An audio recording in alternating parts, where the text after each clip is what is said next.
Seja toda a gente bem-vinda ao É Apenas Fumaça, onde se fala sobre a sociedade com quem quer falar sobre ela. Eu sou o Ricardo Esteves Ribeiro.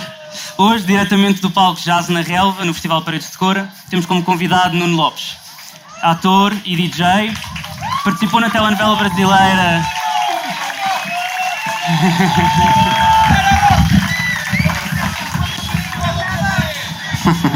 Participou na telenovela brasileira Esperança, nas séries de humor Contemporâneos e Odisseia e na série Noite Sangrenta. Foi ator em vários filmes de cinema, como Alice e São Jorge, ambos realizados por Marco Martins, Sangue do Meu Sangue, realizado por João Canijo, Good Night Irene, realizado por Paolo Marino Blanco, Posto Avançado do Progresso, realizado por Hugo Vieira da Silva, Joaquim, realizado por Marcelo Gomes, entre outros. Ganhou 4 Globos de Ouro para melhor ator em cinema e foi vencedor do Prémio Horizonte para melhor ator no Festival de Cinema de Veneza, com o filme São Jorge. Bem-vindo. Bem-vindo.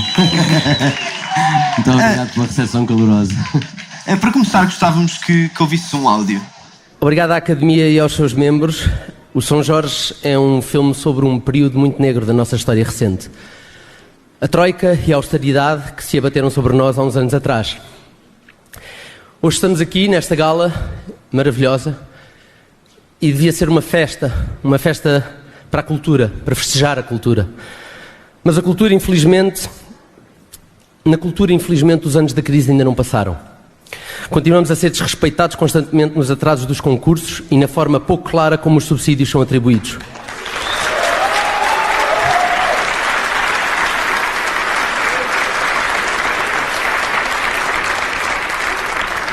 Continuamos a lutar desesperadamente para que a cultura mereça 1% do orçamento. 1%. 1% é o que pedimos. Na realidade, o que temos é apenas menos do que 0,2%. Ou seja, arredondando, 0. Este é um excerto do teu discurso de aceitação do prémio de melhor ator principal, em março deste ano, com o filme São Jorge, realizado por Marco Martins, na Gala de Prémios Sofia, atribuídos pela Academia Portuguesa de Cinema. O que eu te pergunto é, qual é a importância de ter 1% do orçamento do Estado para a cultura? A importância é enorme. Acho que não devia haver qualquer exceção no Estado de promover duas coisas que são importantíssimas, na minha opinião: educação e cultura. Porque na verdade, são delas que nós somos formados. Nós estamos aqui em Paredes de Cora. A grande diferença entre estar aqui ou estar em Vigo, que é aqui perto, é que nós falamos português e eles falam espanhol. E a língua faz parte da cultura. E portanto, a cultura é uma das... tudo o que nos define como portugueses vem da cultura. E é estranho viver num país onde é dado para o que nos define 0,2% do orçamento de Estado. Dependendo da maneira como se calcula a despesa, Portugal é o terceiro ou o quarto lugar a contar do fim no panorama da cultura europeu, onde a média é 1%, Portugal tem 0,8%, mas para cultura, recreação e religião, e portanto, como tu dizias, 0,2%, e a Hungria e a Islândia, por exemplo, têm 3%. Sim. São países muito mais pequenos e que têm muito menos habitantes, e portanto é estranho, é muito estranho, e é uma luta constante da parte dos artistas e da parte... pronto, eu falo sobretudo por mim, que sou ator, mas vejo a quantidade de colegas meus talentosíssimos que eu vejo no desemprego e que não conseguem sair do desemprego porque nós atores estamos dependentes de projetos que nos cheguem, não é? Estamos dependentes de convites de outras pessoas que produzam projetos e, portanto, para existirem esses projetos é preciso dinheiro. E a grande discussão do 1% é que o 1% ia acabar com os problemas das companhias de teatro que tiveram que desaparecer, por exemplo, este ano, os problemas da grande discussão que existe eternamente entre o cinema de autor e o cinema comercial, de só fazermos 10 filmes por ano. E apesar de tudo temos o sucesso que temos no cinema, portanto é mais comprovado que merecemos mais dinheiro para o cinema. E a acabar com essa discussão eterna entre os filmes comerciais e os filmes de autor, porque não há de facto dinheiro para todos, só se fazem 10 filmes, e o facto de haver 1% para a cultura, acima de tudo é um mínimo. Acho que o que nós pedimos, com as pessoas que pedem 1% para a cultura, estão a pedir um mínimo de respeito e de dignidade por aquilo que é um serviço que não é para nós, é para o público. Portanto, quando há uma grande diferença quando as pessoas falam subsídio dependentes, por exemplo, é uma frase que se ouve muito. Achas que a cultura é subsídio dependente? Não, porque o apoio cultural é um dever do Estado, não é uma necessidade nossa, é um dever do Estado. Portanto, deve ser subsídio dependente do Estado?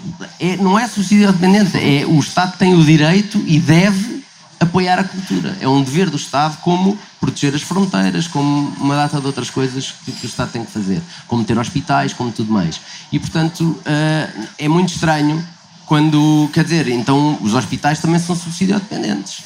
O Exército também é subsídio dependente. Portanto, nós não estamos a pedir nada de especial, estamos a pedir que o Estado faça o seu direito, e não é em nosso nome, é em nome do público. Porque eu, quando peço 1% para a cultura, não estou interessado no trabalho que eu vou ter como ator. Estou interessado em acordar a uma quarta-feira e ter 20 opções de peças para ver nessa noite, ou 2 filmes portugueses no cinema. E estou interessado no público, ou seja, estou a pensar que as pessoas têm o direito a ter uma cultura, e que as pessoas têm o direito a ter um cinema que conta histórias que se passam em Portugal, que as pessoas têm o direito de ter um teatro que conta as histórias que passam em Portugal, e que as pessoas têm o direito que se defenda a nossa língua e a nossa história, porque a cultura também faz parte da história. E, portanto, é uma... Desculpa. E portanto, quando nós defendemos 1% para a cultura, é muito importante explicar que não estamos nunca a pensar no nosso trabalho, estamos sempre a pensar nas pessoas que o veem. Nessa nota, há pouco mais de um mês, o Ministro da Cultura, Luís Castro Mendes, disse à agência Lusa: vamos aproximar-nos gradualmente, é o nosso objetivo e a nossa meta, mas não penso que no espaço desta legislatura ou deste orçamento cheguemos a 1% do orçamento do Estado para a cultura. Tendo em conta isto que o Ministro da Cultura disse, tens alguma esperança que venha a acontecer? Eu tenho muito pouca esperança. Eu sou muito otimista, na verdade, e luto porque sou otimista, mas apesar de tudo sou ator há mais de 20 anos, comecei em 96, acho eu, e portanto quer dizer, nestes 20 anos o que eu tenho visto sempre a cultura a receber menos dinheiro, e portanto sobretudo depois da crise, foi acima de tudo depois da crise, foi a primeira vez que a nossa geração se confrontou com o facto de não estarmos em crescimento, com o facto de estarmos a cair cada vez mais. E, portanto, nesse sentido, não tenho muita esperança, na verdade, porque vejo todos os anos as companhias a fecharem, companhias agora com 10 anos a fecharem, os Cães Solteiros, uma data de companhias que eu respeito e que fazem um trabalho dignificante da cultura portuguesa, e, portanto, é muito difícil acreditar que alguma coisa vai mudar. Tenho esperança porque, apesar de tudo, temos um governo de esquerda que, e isso não quer dizer nada, porque um governo de esquerda ou de direita devia apoiar a cultura, mas temos um governo de esquerda que diz que para eles a cultura é importante, e que voltámos a ter um ministro da cultura, por exemplo, que não tínhamos no anterior governo, nem sequer ministro da cultura tínhamos. Portanto, apesar de tudo, houve um salto em frente com este governo, mas o salto não pode ser só burocrático. Que mudança é que houve? Há uma mudança de esperança, acima de tudo. O facto de criar, por exemplo, um ministério cria uma voz dentro do grupo de ministros para discutir aquilo que nós estamos a pedir, aquilo que nós estamos a exigir do Estado. Mas muda alguma coisa um ministro sem o orçamento? Sem o orçamento não muda nada, era justamente isso que eu estou a dizer. Ou seja, há um simbolismo esperançoso, mas nós não vivemos de símbolo. As pessoas não conseguem ver uma peça feita de símbolos, conseguem ver uma peça que foi financiada e que teve dinheiro para ser posto num cenário, para ser contratada a atores, as pessoas que trabalham atrás do teatro e tudo mais. E, portanto, tenho esperança, porque, apesar de tudo, há um governo de esquerda que diz que está interessado e que toma o movimento de criar um Ministro da Cultura, e que, apesar de tudo, discute quando se fala disto. Apesar de tudo, temos um governo que quando houve agora uma data de manifestações contra, apesar de tudo, há uma resposta do outro lado, não há um desinteresse. Agora, isso só não chega. Precisamos de mais. Precisamos que um governo que participe ativamente nas nossas escolhas. António Costa, Primeiro-Ministro de Portugal, dizia em setembro de 2015, em plena campanha eleitoral, numa sala cheia de artistas, o seguinte: porque a cultura tem que estar presente transversalmente em todas as dimensões da vida e em todas as dimensões da atividade do governo. Aquilo que o António Costa diz ainda antes disto é que, mais do que um Ministério de Cultura, precisamos de um Governo de Cultura. Este é um Governo de Cultura? Acho que ainda não. Acho que é uma promessa do António Costa que eu tenho esperança que ele cumpra até ao fim deste mandato, espero ainda, se possível até para o ano, mas até agora é só uma promessa. E eu lembro-me bem da quantidade de apoio de artistas. Eu, aliás, fui convidado para estar nesta sessão, não aceitei porque normalmente não gosto de participar ativamente no apoio a candidatos. Acho que... Esta de 2015? Sim, porque eu sou um cidadão ativo e gosto de estar informado politicamente, mas acho que a arte é contra-poder, não é poder. E, portanto, acima de tudo, gosto de estar do outro lado, gosto de estar do lado de cá, onde se reflete sobre a sociedade, e nessa reflexão esperamos que o poder reflita também e que ajude a mudá-la, porque eles é que têm o poder de fazer isso. Mas nós temos o poder de fazer questões, e eu gosto de estar deste lado, gosto de ser contra-poder. Tu és um ativista?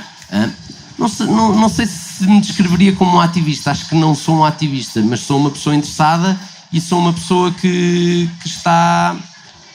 tenta batalhar pelas causas que me são queridas, diria assim, mas não sou propriamente, não estou integrado em nenhum partido. Como te digo, eu gosto de ser contra poder. O teu trabalho de ator é um trabalho O meu trabalho de ator é um trabalho de poder. Eu acho que quando um ator sobe a um palco está a ter uma atitude política, porque nem que seja porque está a aceitar fazer aquele espetáculo. Eu quando aceito fazer o posto avançado do progresso é porque quero falar da colonização portuguesa. Vamos falar sobre isso mais à frente. E portanto, mas isto para te explicar, eu quando aceito fazer um papel, quando com o Marco resolvemos ter a ideia de fazer o São Jorge e discutimos, e ele foi criando o guião e foi discutindo com ele, é claramente um filme político, apesar de não ter uma agenda política, é um filme político, porque fala sobre a crise que naquele ano chegou até nós e até nós em cinema, inclusive. Já lá chegaremos. Antes disso, queria só perguntar-te. Em abril deste ano foi promulgado pelo Presidente Marcelo Rebelo de Sousa um decreto-lei que regulamenta a lei do cinema e regula os subsídios públicos à produção de cinema em Portugal. A lei que estava em vigor antes determinava que os júris do concurso do Instituto de Cinema e do Audiovisual, o ICA, tutelado pelo Ministério da Cultura, eram nomeados por um órgão consultivo do Governo, a SECA, Secção Especializada do Cinema e do Audiovisual. Na SECA tem assento produtores, realizadores e técnicos de cinema, além de representantes dos canais da televisão generalista e operadores de distribuição como a Mel Altice, a Vodafone e a NOS. Uma das alterações a esta lei estabelece que, agora, a SECA passa a apresentar nomes de jurados e aprecia, a título não vinculativo, as listas que o ICA propuser, cabendo ao ICA a decisão final. Mas, ao que parece, realizadores, atores, técnicos não estão contentes com esta mudança de lei. Em comunicado no dia da promulgação, a plataforma de cinema, uma associação nacional que representa realizadores, produtores, técnicos e festivais de cinema, escreve: a única forma de assegurar a transparência e a equidistância nos concursos é afastar os interessados nos seus resultados de se poderem pronunciar sobre os júris. Isto foi dito pela Filipa Reis, que é a Presidente da Associação de Realizadores Portugueses. Tendo isto em conta, é basicamente por isto que tu falavas no teu discurso, com que iniciámos isto, da forma pouco clara como os subsídios são atribuídos. Sim, tem a ver com estas alterações. Porque o facto de se ter, explicando um pouco o que se passa para as pessoas que aqui estão, a SECA implicava que no júri que decidia os filmes que iam receber o dinheiro estavam não só produtores, ou seja, as pessoas que produziam os próprios filmes, portanto eu podia estar a votar no meu filme, e o que era mais grave, os canais de televisão que depois poderiam comprar os filmes. Isso representava um conflito de interesses? Representava um conflito de interesses, para já, porque as pessoas... eu não quero votar no meu próprio filme, nem quero que o meu produtor esteja lá a escolher. Eu quero que os filmes portugueses sejam escolhidos por um júri que seja à parte de todo o conflito de interesses que possa existir. E, para além disso, O que era mais grave, na minha opinião, era estarem as pessoas que iam difundir depois os filmes, como os canais de televisão, que obviamente, como são canais de televisão, estão interessados em patrocinar filmes mais comerciais, porque lhes vão trazer mais retorno comercial. A cultura seria prejudicada com esse... A cultura seria prejudicada, porque acima de tudo eu acho que nós já só fazemos 10 filmes por ano, temos muito pouco dinheiro para fazer cinema, e há uma diferença, apesar de tudo, entre... Há filmes e há cinema, são duas coisas muito diferentes. Há entretenimento e há cinema. Uma não é melhor que a outra. Basicamente, uma é feita para entreter e a outra é feita para refletir. Uma causa questões e a outra entretém, por e simplesmente. O Luís Sousa Ferreira, que nós entrevistámos, que produz o Bons Sons, diz que a arte tem de fazer doer. Sim, sim, é uma boa citação. Acho que sim, acho que a arte tem que pôr em causa. E os filmes comerciais não põem em causa. Tu não acabas de ver o Transformers e pensas, como anda a minha vida? Isso não acontece. Portanto, há um lado artístico. Havia um encenador com quem eu trabalhei, argentino, chamado Rodrigo Garcia, de quem eu gostei muito de trabalhar. E uma vez nós sentámos numa improvisação e ele dizia, tive uma ideia engraçada que era comprar um secador gigante e depois nós punhamos numa tela imagens de pessoas que nós quiséssemos derreter e secávamos e a imagem derretia. Quem é que vocês gostavam de derreter? E começaram as pessoas a dizer, o George Bush na altura, se fosse hoje o Trump e não sei o quê. E ele disse uma coisa que eu nunca mais me esquecerei. Ele disse, isso era muito engraçado, nós íamos fazer isso, as pessoas do público iam concordar connosco, iam-nos bater palmas no final e íamos todos para casa felizes. E ninguém pensava mais no assunto. No entanto, se eu queimar aqui em palco uma figura de quem nós gostamos todos, ou se eu disser aqui em palco que o Trump é incrível, talvez as pessoas se zanguem, talvez chegam lá fora e discutam comigo, e talvez graças a isso cheguemos a alguma conclusão positiva. Percebes? E acho que a arte parte muito por aí. A arte exige um conflito de maneira a que haja uma reflexão após. E portanto, eu acho que quando nós temos um governo que está a dar subsídio para a cultura, não pode estar a dar subsídio para filmes de entretenimento, porque isso é outro tipo. E eu não estou a dizer que uma coisa é melhor que a outra. Eu gosto de ir a McDonald's e gosto de ir ao Avilés. Gosto das duas coisas. E uma coisa não é melhor que a outra. Servem propósitos diferentes. Mas quer dizer, servem propósitos diferentes, e quando se fala de comida de chefe, não se está a falar do McDonald's, claramente. E portanto, se o Estado está interessado em patrocinar cultura, não está interessado em patrocinar filmes que sejam entretenimento, porque isso é outra área. E é uma área que devia ter o próprio subsídio específico, porque é difícil fazer em cinema em Portugal. Agora, não devia partir dos mesmos princípios e não devia estar misturado no mesmo concurso sequer.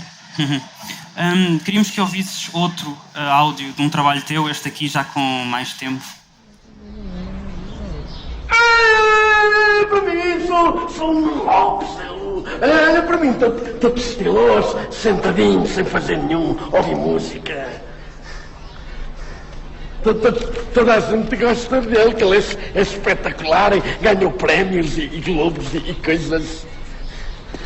Porquê? Ajuda as pessoas a curarem as gripes? Não ajuda. Ajuda as pessoas a livrarem-se da crise? Também não ajuda. O que é que ele faz? O que ele faz? Faz rir. Este sketch faz parte dos Contemporâneos, que passou na RTP em 2008, há 10 anos atrás. É isto que tu fazes, Nuno? Fazes rir? Na altura era o que fazia com os Contemporâneos. Era um bocadinho o que fazia. Mas achas que ainda é o que as pessoas veem-te hoje como o chato dos Contemporâneos? Ainda. Há muitos festivaleiros que estão aqui sentados, vieram ter comigo ontem e mandaram-me trabalhar. Portanto, acho que ainda há muita gente que me vê como o chato. Não é uma coisa que eu levo a mal, como é óbvio, mas é uma parte da minha carreira. É bom sinal, é sinal que teve sucesso o personagem. Mas lá está, mesmo nos Contemporâneos, a ideia da série toda era fazer rir para fazer pensar e para fazer... E era uma crítica à sociedade constante e uma crítica atual. E, na verdade, tenho algumas saudades de fazer isso. Já deste aqui um exemplo muito prático, mas pergunto-te se sentes que ser ator ou artista em geral em Portugal não é reconhecido como qualquer outro trabalho. A sociedade portuguesa diz-te, de certa forma, metaforicamente, vai, mas é trabalhar? Sim, cada vez menos, mas por boas e por más razões. Por boas razões, as pessoas começam antigamente, quando, ainda antes de eu começar a ser ator, estava muito relacionado quase à prostituição, era uma coisa quase infame. As raparigas não deveriam ser atrizes, por exemplo. Portanto, apesar de tudo, mudou muita coisa nos últimos anos e há um respeito maior pelos atores, mas ainda estamos longe de sentir que a sociedade olha para nós com importância.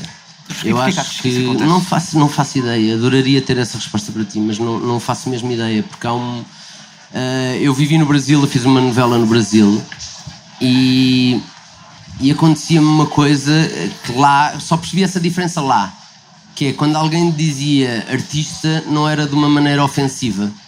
Cá artista está conectado com um lado, olha o artista, estás a ver? E há um lado quase preguiçoso associado à questão. Não percebo muito bem, mas senti, por exemplo, há uma diferença enorme no Brasil na maneira como eles olham para os atores. E não falo dos atores de novela, que isso também há aqui. Não estamos a falar de atores de televisão, desse lado do entretenimento. Não estou a falar disso. Estou a falar... Alguém no Brasil, tu dizes sou ator, mesmo que a pessoa não te conheça, há um respeito imediato. Como cá, quando tu dizes sou advogado ou sou médico. E cá, quando tu dizes sou ator, não há esse respeito imediato, pela maior parte das pessoas. Ainda há uma desconfiança. Eu adoraria perceber porquê, mas não sei, não faço ideia. No artigo Ser Ator em Tempos de Crise, uma profissão de manutenção, publicado no Jornal Público em junho de 2012, António Vieira Alves foi entrevistado sobre o que é ser ator. António, ator, ativista pelos direitos das pessoas lésbicas, gays, bissexuais, trans, intersexo, membro do coletivo Panteras Rosas e organizador da marcha do Orgulho LGBT do Porto, morreu aos 30 anos em sua casa este domingo, 11 de agosto. Lia-se no artigo: ser ator é uma profissão de manutenção. Ganhar para investir, investir para poder trabalhar um dia de cada vez, sem garantias. Acumulam-se dívidas e o que se recebe vai servindo para as saldar. Nunca dá para juntar, dá para viver e mal. Para António, Portugal transformou-se num país onde não só há um grande desinvestimento na cultura, como há um desrespeito total pelo direito social que é a cultura e pelos artistas. A satisfação que devia ter a trabalhar é engolida pela pressão de não saber o dia de amanhã. Por isso não consegue prever onde estará daqui a 5 anos. Para já, apesar do cansaço, está ainda uma fase de continuar a tentar. Com a chegada da Troika, isto foi escrito em 2012, e do governo liderado pelo PSD e do CDS, ser ator ou fazer cinema ou teatro passou a ser mais difícil do que os governos anteriores? Muito mais. Para dar um exemplo, nós estávamos a preparar o São Jorge e de repente durante um ano não houve cinema em Portugal, não houve nenhum filme. E portanto não houve nenhum apoio para nenhum filme. E parar um ano pode não parecer muito, mas é muito grave, porque, por exemplo, 4 dos filmes que são subsidiados pelo Estado são para primeiros realizadores. Ou seja, houve 4 realizadores que não apareceram por causa desse ano, por exemplo. Tu disseste à jornalista Sílvia Souto Cunha, da Visão, em 2017, o cinema esteve um ano sem subsídios, morto. É um dano que vai demorar décadas a recuperar. Toda a gente estava num desespero total. Tenho muitos colegas que desistiram, hoje são massagistas, trabalham em call centers. Sim. E houve muita gente que desistiu do cinema, houve muita gente que passou a fazer só publicidade. Por exemplo, tenho imensas pessoas que eram técnicos extraordinários de cinema e passaram a fazer publicidade. Foi a única coisa que, apesar de tudo, se manteve. Ou televisão. E muitos deles foram massagistas, foram call centers. Vi muitas pessoas a voltarem para a casa dos pais. A quantidade de colegas meus da minha idade, eu tenho 40 anos, que voltaram a viver com os pais. É uma coisa que me choca e que vai continuar a chocar durante muitos anos, porque a maior parte deles já não voltou a sair e já não conseguiu sair e teve que desistir de ser ator. E portanto há um dano irreparável, vai demorar muitos anos a reparar este dano e por isso é que é fundamental que este 1% chegue rápido para que essas pessoas ainda venham a tempo de voltar e ainda venham a tempo de desistir de uma vida que não querem para perseguir os sonhos que querem ter e que têm o direito de ter. Queria que ouvisses um excerto de uma reportagem da Antena 1 intitulada Jamaica também é Portugal, escrita pela Rita Colasso e publicada em julho de 2017. É muitos anos de sofrimento. Adelaide lutou muito para ter uma casa. Não importa, uma casa pode ser esta a contar vinda do chão. Vê? Eu luto muito para ter isso. Vê? A água vem para aqui, até aqui. A cave onde Adelaide me leva agora está pintada de cor de rosa fresco, mas a tinta e a lexívia não apagam o odor a fezes e a urina que lhe entram pela casa quando a fossa dos vizinhos entope. Ela vem, o retorno de água é fossa lá fora, enche e ela vem do tubo que vem para a casa de banho. Portanto, acaba por ter aqui a da fossa excremento. Sim, isso é uma porcaria. Você entra aqui toda coisa. Tu gravaste parte do filme São Jorge neste bairro, no bairro da Jamaica, e o que eu te perguntava era se nos podias falar sobre as condições de habitação, de saúde pública e mesmo de acesso à eletricidade, coisas tão básicas como isso que viste lá enquanto Sim, é basicamente isto que ela descreve. Havia pessoas que... Nós entramos em casas para fotografar, que pedimos às pessoas para fotografar, para ter referências para o filme, que depois não usámos sequer no filme porque achámos que ninguém ia acreditar que aquilo fosse possível. A realidade ultrapassa muito a ficção. E portanto, são pessoas que foram... O bairro da Jamaica... Foi mais grave no bairro da Bela Vista, para mim, na minha opinião. Aliás, estas fotos que eu estava a falar, na verdade, era da Bela Vista. O bairro da Jamaica, apesar de tudo... O bairro da Bela Vista, que é em Setúbal, o Jamaica é no Seixal. A Jamaica era um prédio abandonado, eu acho que por um problema de um dos bancos que faliu. Era de um dos bancos que faliu, portanto durante ficou... a crise, houve um engenheiro que comprou esse prédio e depois faliu e não conseguiu acabar a construção e, portanto, há uma autoconstrução feita naquele Exato. Bairro. E foi ocupado por pessoas... Que queriam viver juntas. E a grande diferença entre a Bela Vista e a Jamaica é essa. A Bela Vista é um bairro que foi ocupado por pessoas e, portanto, as pessoas que estão lá querem estar, é quase uma comunidade. A festa que se vê no final do São Jorge não é feita para o filme, é uma festa que existe todas as sextas e todos os sábados no bairro da Bela Vista. Portanto, há um sentido de comunidade enorme e há uma alegria naquele bairro, apesar das más condições de vida. E apesar de, por exemplo, ser ridículo eles não lhes darem propriedade de casa, mas ao mesmo tempo exigirem que paguem eletricidade. É tipo, esta casa não é tua, mas paga-nos a eletricidade depois de muitos anos, o governo fez com que a EDP conseguisse colocar lá, mas a EDP só fez contratos para a associação de moradores e não contratos individuais. Exatamente. Portanto, depois fez com que uma parte do bairro ficasse uma contra a outra, tentar dividir a conta da eletricidade. Sim, hoje não há luz na rua, por exemplo. Pois, eu sei. E é triste porque apesar de tudo, lá está, estão a dividir uma comunidade que era absolutamente unida, ao contrário do bairro da Bela Vista, onde foram pessoas que foram obrigadas a viver juntas. E há um bairro explosivo. Nós filmámos, acho que 2 semanas em cada um dos bairros e o bairro da Bela Vista foi complicado filmar lá. Foi complicado porque sentia essa energia, sentia-se que havia uma inveja constante de pessoas, as pessoas não estavam a viver bem juntas, portanto sente-se a tensão, mal se entra no bairro, sente-se uma tensão entre as pessoas enorme.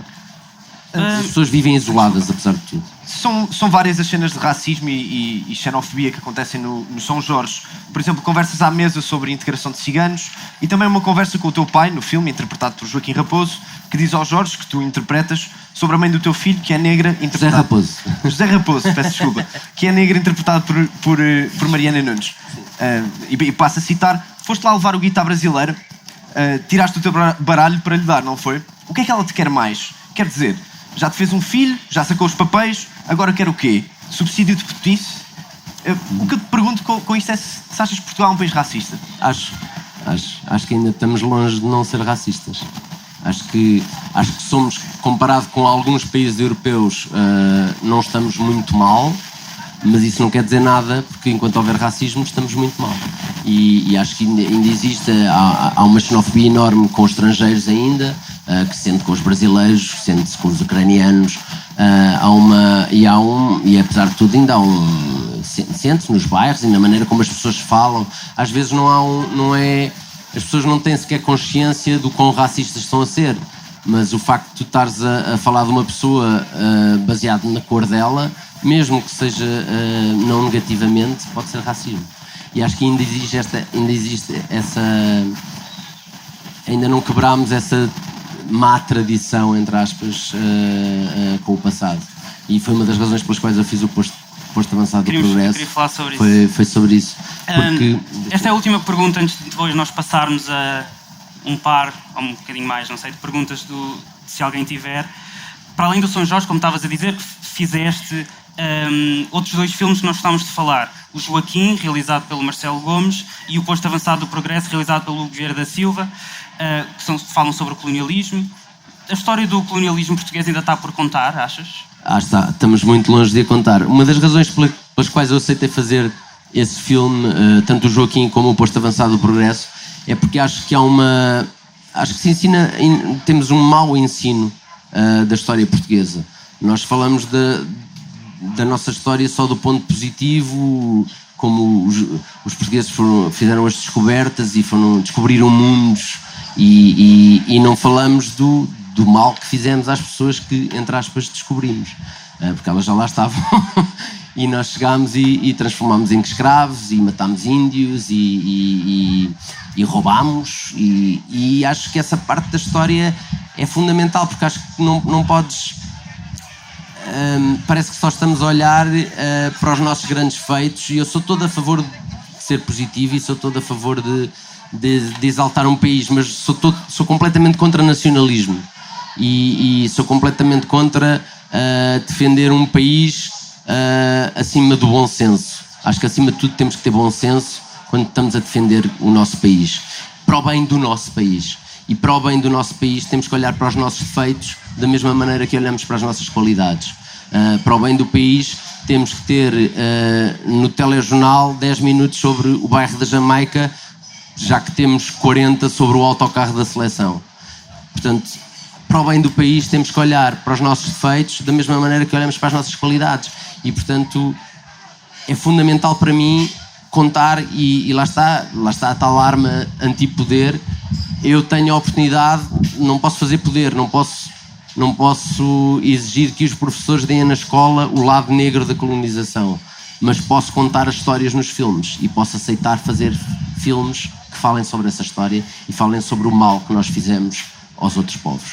E acho que é fundamental refletir sobre o mal que nós fizemos aos outros, porque se calhar se refletíssemos nisso, por exemplo, se calhar hoje em dia já éramos menos racistas do que somos, por exemplo. Bem, vamos... alguém tem alguma pergunta para fazer? Tens de fazer mais alto. Como é que é? Alguém tem alguma pergunta? Não, ninguém tem. Não? Nós temos mais, portanto, se ninguém tiver... Se vocês... Exato, há ali uma questão. Continuamos nós a falar. Então, nós agora temos 15 minutos. Se vocês tiverem perguntas, nós fazemos uma ou outra. Se não, nós também temos mais uma ou outra para fazer. Mas acho que há ali uma, e não sei se há depois mais alguma. Se houver mais alguma, se calhar recolhemos 2 e começamos. Exato.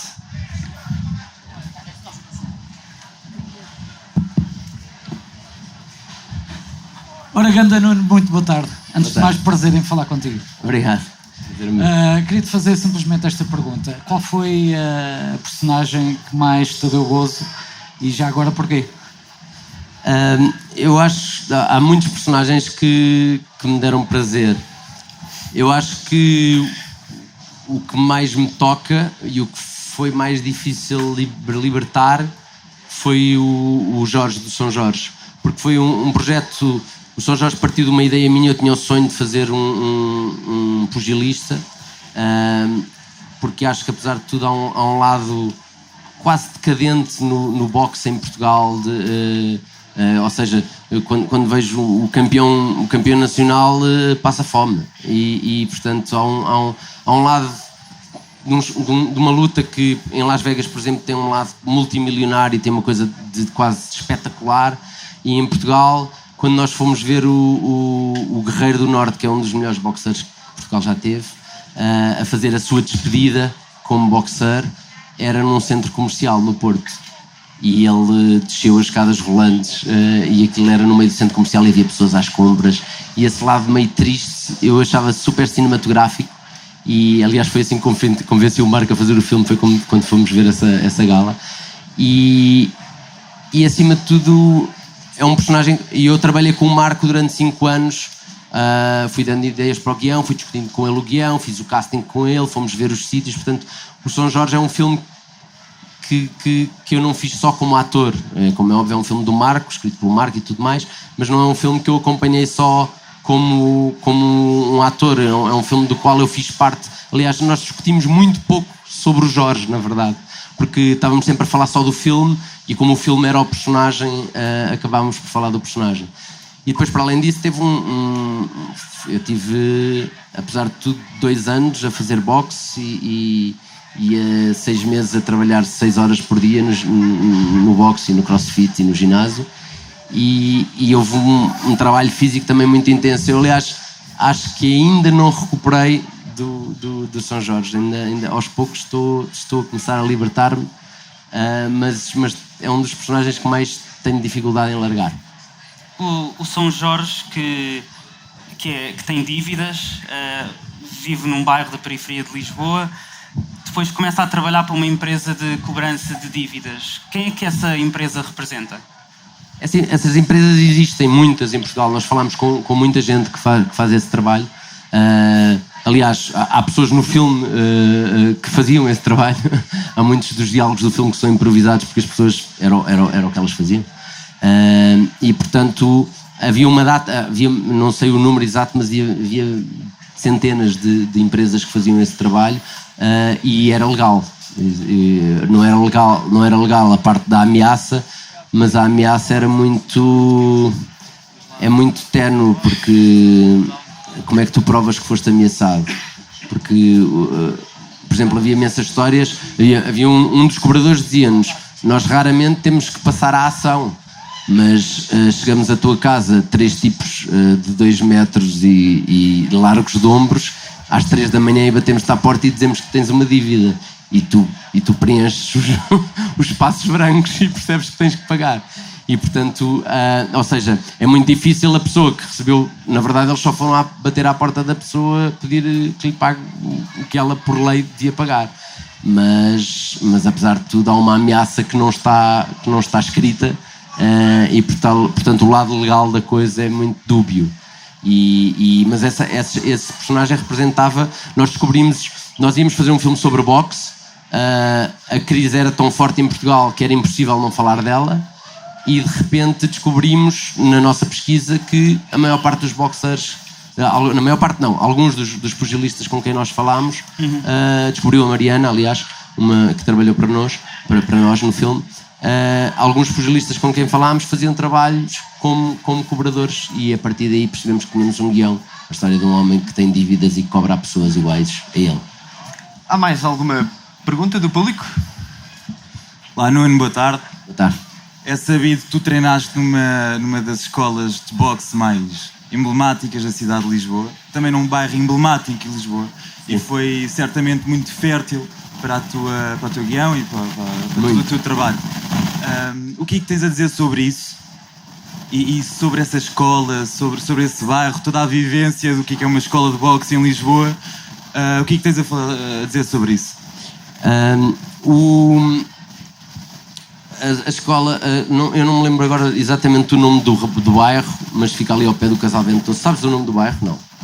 É a escola do Paulo Seco. A escola do Paulo Seco, sim, isso eu sei. É no Casal Ventoso, é ali perto. É no Casal Ventoso, exatamente. Pronto. Eu pensei que tinha outro nome o bairro já. Quando disse que tive 2 anos a treinar boxe, eu na verdade tive 6 meses a treinar boxe 6 horas por dia.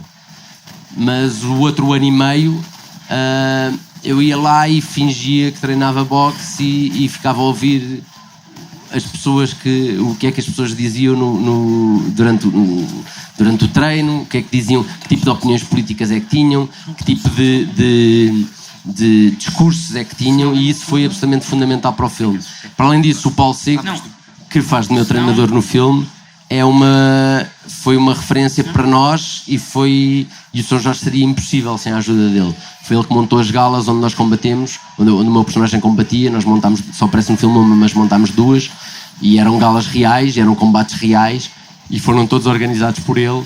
E para além disso foi ele que nos apresentou as pessoas certas, e sempre que nós dizíamos que eu estava a treinar com o Paulo Seco, isso abria imensas portas. E portanto é uma pessoa a quem eu devo muito. Aliás, e esses diálogos, quando tu me falavas há bocadinho dos diálogos no filme, os diálogos racistas e tudo mais, não foram escritos por nós. Uma das razões pelas quais nós quisemos usar, não só na parte do boxe, verdadeiros pugilistas, e na parte da Jamaica e da Bela Vista, pessoas que moram mesmo lá, foi justamente para não lhes impor um discurso. E nós tivemos muitos ensaios com eles em que lhes perguntávamos a opinião sobre várias coisas da sociedade, percebemos o tipo de opinião que eles tinham, e depois basicamente punhamos a câmara a rodar e dizíamos: fala-nos da crise, fala-nos de emprego, fala-nos do primeiro-ministro, e deixávamos que eles conversassem, porque há coisas que seria até indigno para mim ou para o Marco escrever, e eu seria incapaz de escrever alguma das coisas que são ditas por eles, mas achámos que era fundamental para o filme que se percebesse todos os lados da sociedade, e acima de tudo que não ficasse uma coisa que às vezes muito nos filmes políticos acontece, que é: os pobrezinhos são muito bons e os ricos são muito maus, e há racismo nos dois lados e há pessoas más nos dois lados, e portanto queríamos representar ao máximo possível a sociedade que conhecíamos, e portanto deixámos que os diálogos surgissem das pessoas que entravam no filme sem serem impostos por nós. Há uma terceira e última pergunta da parte do público. Temos 2 concorrentes. Agora temos 3. Temos competição. Conseguem conciliar, não? Não, acho que conseguimos fazer. Se calhar dará para as 2 com muito jeitinho. Sim, neste momento temos... Mas rápidas. Tem de ser rápido. Temos 7 minutos. Exato. 5, 7 minutos. A minha pergunta também é sobre o filme de São Jorge. O que é que há de Nuno Lopes na personagem principal? O Jorge tem um lado ingênuo que eu já tive muito e que tento ainda preservar, e acho que a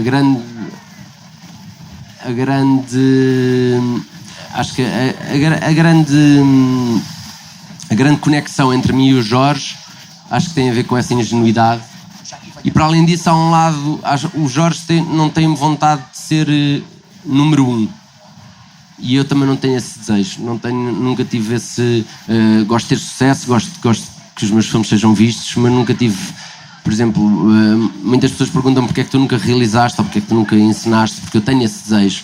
Eu acho que ainda não consegui ter o desejo de ser o dono, de ser o patrão.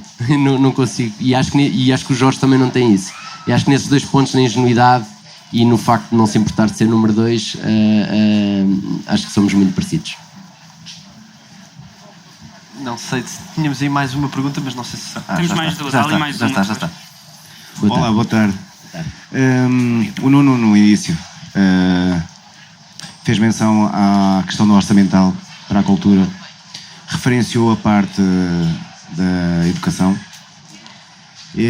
eu acrescentaria também a da saúde, e a minha pergunta é a seguinte: se da parte do governo, ou dos governos que tenham estado ao longo destes anos a fazer orçamentos, não houve e não há, pelos vistos, a mesma contemplação em orçamentar, em considerar a cultura como uma parte importante orçamental, eu faço a pergunta: qual a razão para a cultura, e neste caso quem está na cultura, ser indigno de estar no orçamento?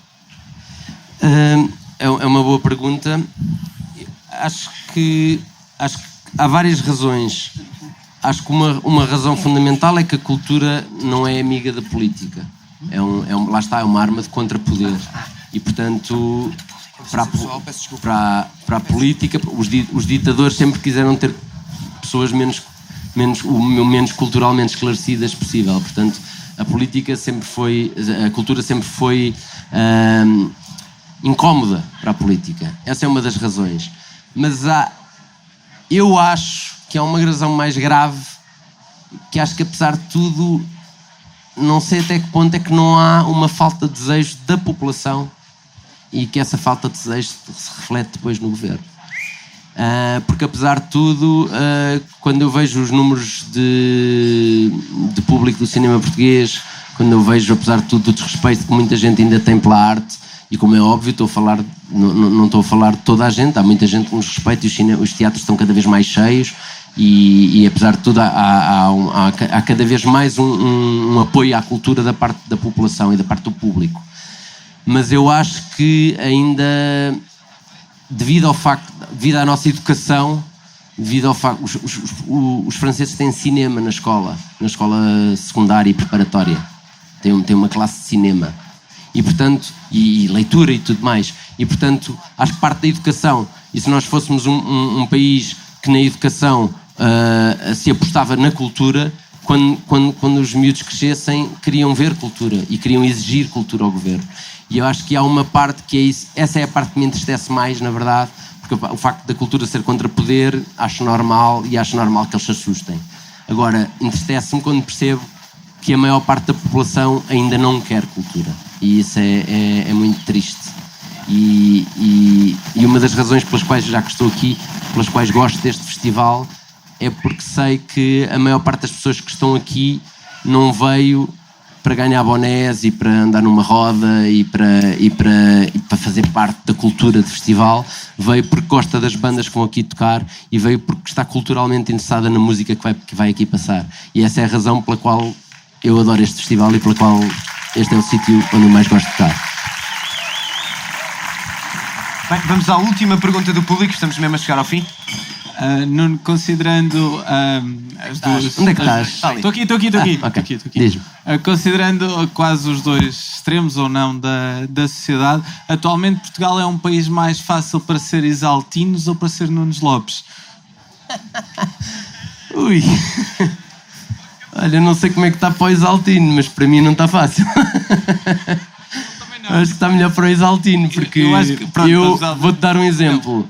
Eu trabalho há 20 anos,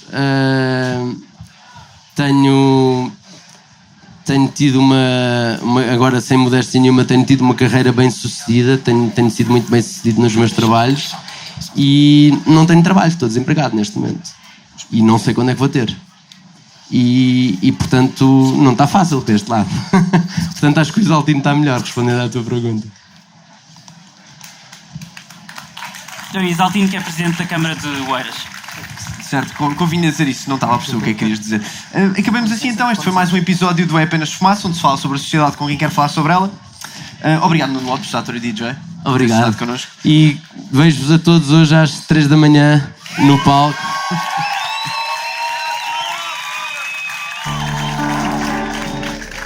Eu levo a música, vocês levam a dança. Estavam ali a dizer que era até às 8. Exato. O Fumaça... Não pode ser, eles não me deixam. Tenho que começar logo a dançar. O Fumaça é produzido por Bernardo Afonso, Maria Almeida, Frederico Raposo, Pedro Miguel Santos, Pedro Zuzarte, Ricardo Esteves Ribeiro, Sofia Rocha, Tomás Pini e por mim, Tomás Pereira.